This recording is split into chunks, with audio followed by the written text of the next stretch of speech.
let's talk about critical points of a function. Okay, so a point or x value is called a critical point of a function if either f prime at that point equals 0 or f prime does not exist at that point. Let me give you an example. So if f of x is equal to x squared, okay? So f prime of x is equal to 2x. Now we can see that at x equal to 0,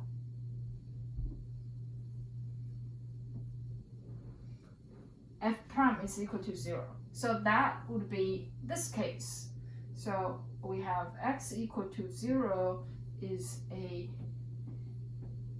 critical point of this function. Oops, x squared. All right. Example number 2. F of x is equal to let's say what do I want?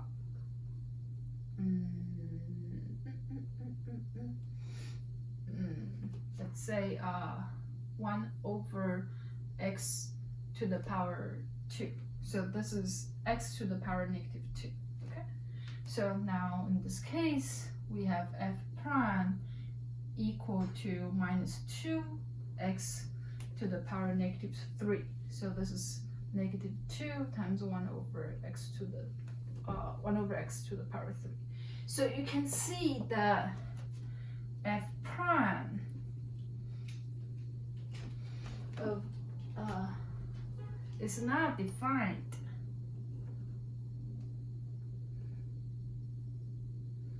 at x equal to 0. Okay. So in this example, we also have 0 as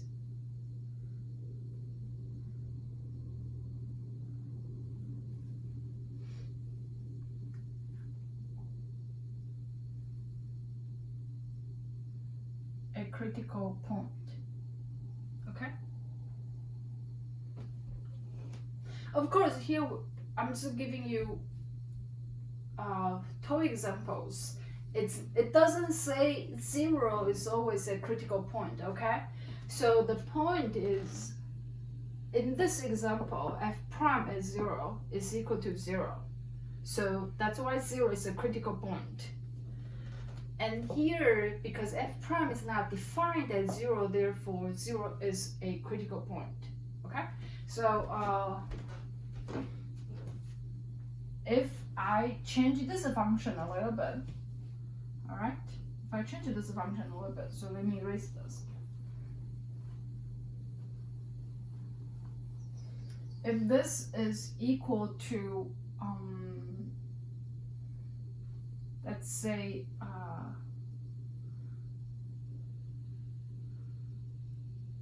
x minus 1 to the power 2, then f prime, using chain rule, square function is the outer function, x minus 1 is the inner function. So chain rule tells me 2 times x minus 1 times the derivative of the inner function is my derivative. So this is 2 times x minus 1. So in this case, you would have f prime of 1 equals 0. So therefore, 1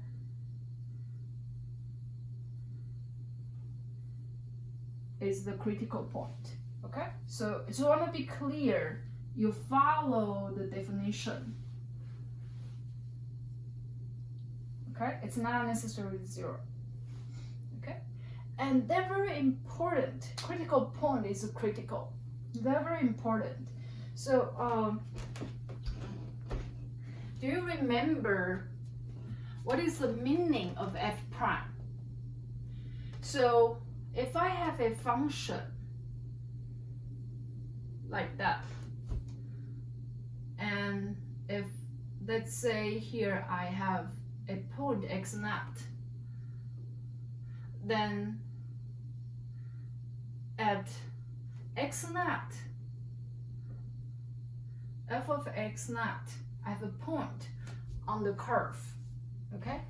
At this point, you can consider the tangent line to the curve at this point, x naught, f of x naught. F prime at that point would be the slope of this tangent line, okay? So now if I say at a, at x equal to a, f prime of a is equal to 0, that means the slope of the tangent line is equal to 0.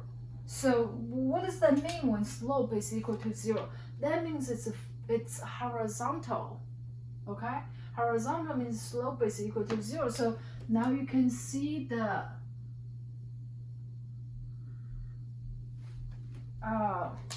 f prime equal to 0 will indicate points like this. So for example, this one,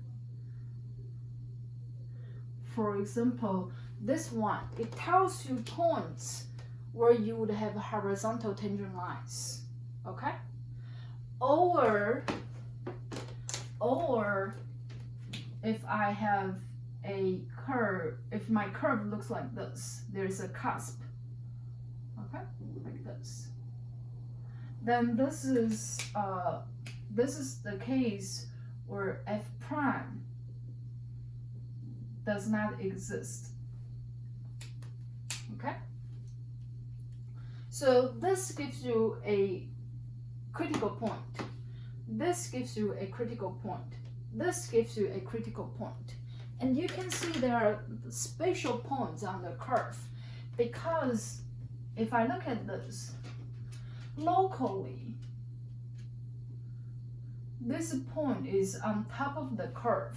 So it is a local maximum value. This point, locally, it's on the bottom of the valley. It's locally a minimum point. And this is very important because sometimes we want to find minimum value, maximum value, or more information about the function. Why do you want to know that? Because here you just think f as a function, but in applications we will have like, let's say f would be like a cost function. Then you want to find the condition where your cost could be the minimum. Or maybe f is a profit function. Then you want to find the condition where you can make the most profit. So that's why being able to find minimum value, maximum value, and when this extreme values would occur is important, okay? So everything starts with finding a critical point. Therefore, it's very important you memorize the definition of critical points. Either f prime equals 0 or f prime does not exist, okay? This is the definition of critical point.